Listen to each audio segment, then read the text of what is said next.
नाज़रीन, आज मैं आपको ऐसा किस्सा सुनाने जा रहा हूं जो शायद पाकिस्तान की तारीख के उन लम्हात में से है जो कभी ना भूलने वाले हैं। ये कहानी है एक स्कूल बस की, बच्चों की, 3 हाईजैकर्स की और एक कौम के सब्र, हौसले और फैसलाकुन कार्रवाई की। ये 1994 की बात है, रमज़ान के दिन थे।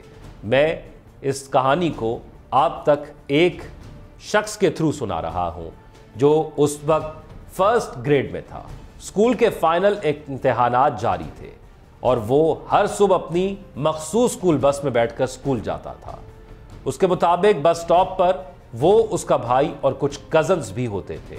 उस दिन भी सब कुछ मामूल के मुताबिक ही था।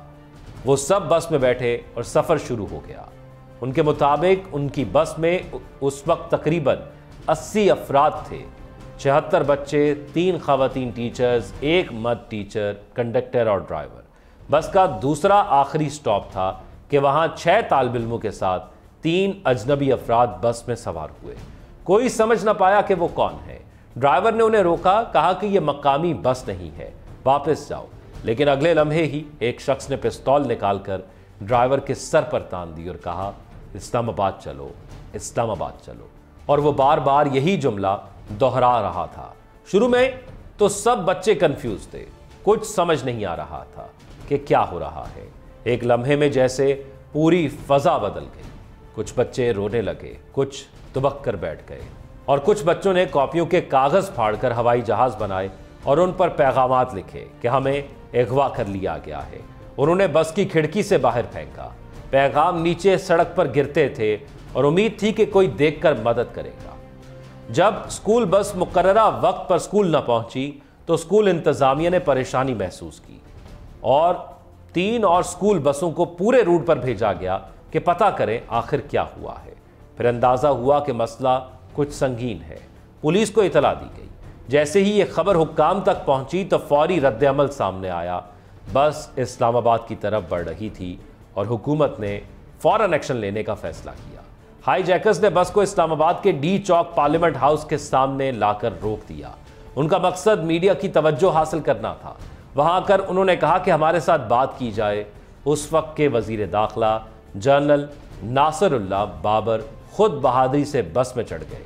उनके साथ इंटेलिजेंस के ब्रिगेडियर मजीद भी थे जो पश्तो बोलते थे। इन दोनों ने हाईजैकर से बातचीत शुरू की, उन्हें गैरत दिलाई। कहा, आप पश्तून हो, ये पख्तूनों की रिवायत नहीं है कि औरतों और बच्चों को यरगमाल बनाया जाए।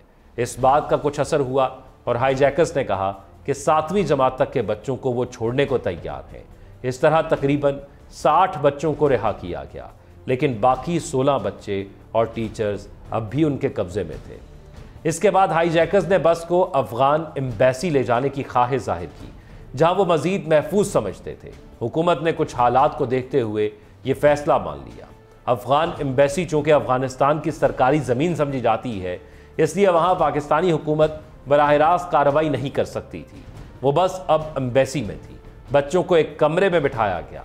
एक हाईजैकर ने कुर्सी निकालकर बैठने की जगह बनाई और बंदूक लेकर बच्चों पर निगरानी शुरू कर दी। इस दौरान हुकूमत और हाईजैकर्स के दरमियान मुज़ाकरात जारी रहे। हाईजैकर्स के 3 बड़े मुतालिबात सामने आए। पहला, 5 लाख से 50 लाख डॉलर की रकम। दूसरा, 200 ट्रक गंदम जो शुमाली अफगानिस्तान भेजी जाए क्योंकि जंग की वजह से वहां कहत का सामना था। और तीसरा, एक हेलीकॉप्टर ताकि वो अफगानिस्तान फरार हो सके। जनरल नासिर बाबर ने साफ कहा, पैसा नहीं मिलेगा, खाने पीने का बंदोबस्त करेंगे, गंदम भी दे सकते हैं, मगर पैसे का कोई सवाल नहीं। उन्होंने चालाकी से एक और मंसूबा बनाया। हाईजैकर्स चाय मांगते थे तो उन्हें चाय में नींद की दवा देकर बेहोश करने का मंसूबा तैयार किया गया। वजीर आजम बेनज़ीर भुट्टो को मुकम्मल ब्रीफिंग दी गई। जनरल बाबर ने पेशकश की कि वो हाईजैकर्स के साथ यरगमाल बनने को तैयार हैं ताकि बच्चों को छोड़ा जाए। लेकिन इंटेलिजेंस काबीना और तमाम मुशीरों ने कहा, यह हमारे लिए बाइसे शर्म होगा कि वजीर दाखिला हाईजैक हो जाए। बेनज़ीर भुट्टो ने कहा, यह ऑपरेशन इंटेलिजेंस करेगी और अगर किसी जान का नुकसान होता है तो मैं जिम्मेदारी कबूल करूंगी।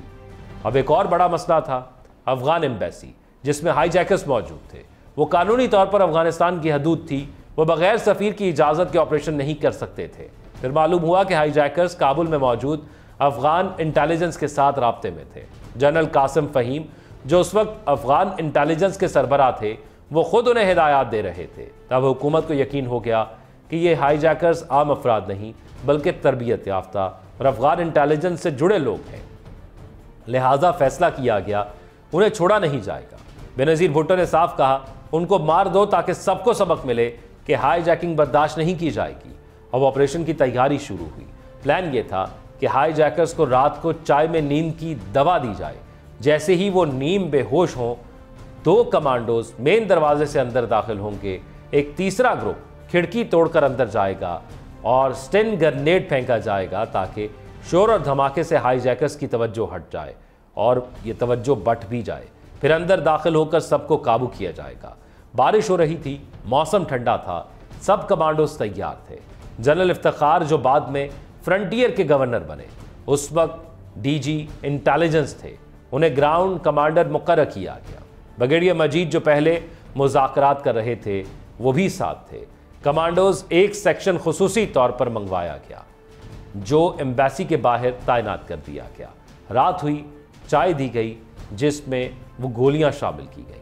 हाईजैकर्स खुश थे, कहने लगे, आपने बड़ी ज़बरदस्त चाय पिलाई है। फिर सब कुछ पलक झपकते में बदल गया। मेन गैलरी के दरवाजे से 2 कमांडर्स अंदर दाखिल हुए। जिस हाईजैकर ने फायर किया, उसकी गोली एक कमांडो के बाजू को छूकर निकल गई, मगर निशाना नहीं लगा। कमांडोज ने फौरन उस पर फायर की और ख़त्म कर दिया।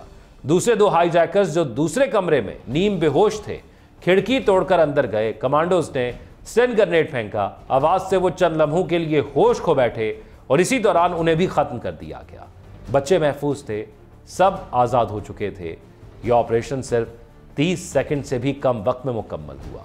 कुछ लोग कहते हैं 16 सेकंड्स में। यह पाकिस्तान की तारीख का सबसे तेज़, मुनज़्ज़म और कामयाब रेस्क्यू मिशन था।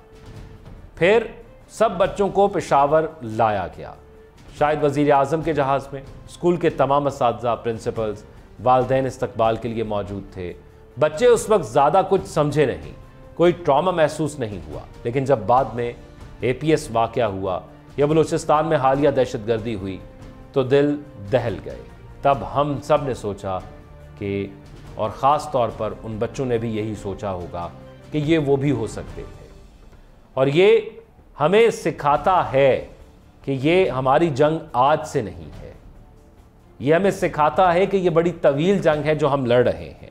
और इसमें सबसे ख़तरनाक और खौफनाक बात यह है कि हमारा दुश्मन हमारी सफ़ों में ही कहीं मौजूद होता है। इसलिए ये जंग ज़्यादा खौफनाक और ख़तरनाक है। और इस जंग की वजह से हमने बहुत से प्यारों को अपने सामने जुदा होते देखा है, लेकिन हौसले आज भी बुलंद हैं। आज भी ये हौसला हमारी फोर्सेस और अवाम के अंदर कायम है कि हम इस जंग का खात्मा करके रहेंगे, क्योंकि ये वो जंग है जो ना सिर्फ हमारे अमन को बल्कि हमारी मईशत को और हमारे वक़ार को नुकसान पहुंचा रही है। हमने देखा कि माजी के मुकाबले में हमने बहुत हद तक इस पर काबू पा लिया है। और ये वो एक ऐसा मौका और एक ऐसा लम्हा और एक ऐसी चीज़ है जिस पर हमें यकजा होना पड़ता है। वो खैबर पख्तूनख्वा हो या वो बलूचिस्तान हो, वो सिंध हो या पंजाब हो, कहीं भी कोई ऐसा मक्कार दुश्मन जो हमारी सफ़ों में छुपकर हथियार से नहीं, अगर हथियार नहीं भी है उसको, तो वो अपने अल्फाज से जहर घोल रहा है और पाकिस्तान के अमन को ख़राब करने की कोशिश कर रहा है, तो उसे सबक सिखाना या कैफरे किरदार तक पहुँचाना ये हमारी फोर्सेस का काम है। लेकिन एक नेटवर्क बनाना ये हमारा काम है। और ख़ास तौर पर जो हालात इस वक्त बलूचिस्तान के अंदर भारत की जानिब से किए जा रहे हैं, जो मज़मूम कार्रवाइयाँ वो वहाँ पर कर रहा है, जिस तरह वो यहाँ पर रहने वाले लोगों को, पाकिस्तानी लोगों को वरगला कर इस अमन को ख़राब करने की कोशिश कर रहा है। और कुलभूषण यादव उसकी एक ज़िंदा मिसाल मौजूद है।